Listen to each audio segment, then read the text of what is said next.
அதிமுக திமுக மாமன்ற உறுப்பினர்களோடு திறப்பு விழாவில் கனிம வளத்துறை அமைச்சர்.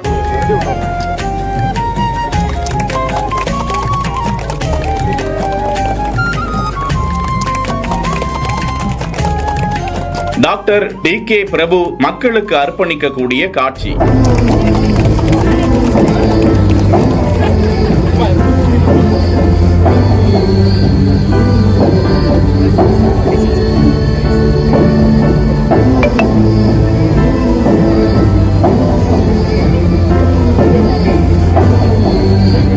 சிவகங்கை மாவட்டம் காரைக்குடி சட்டமன்ற உறுப்பினரும் கனிமவளத்துறை அமைச்சருமாக இருக்கக்கூடிய டாக்டர் பிரபு 7வது வார்டு பகுதியில் அமைக்கப்பட்டிருக்கும் சின்டாக்ஸ் டேங்க் மற்றும் ஆழ்குழாய் கிணறு உள்ளிட்டவற்றை அதிமுக திமுக மாமன்ற உறுப்பினர்கள் மற்றும் மாநகராட்சி அதிகாரிகளோடு திறந்து வைத்து மக்களுக்கு அர்ப்பணித்திருக்கிறார். அதன் மதிப்பு 6.50 லட்சம் என கூறப்படுகிறது.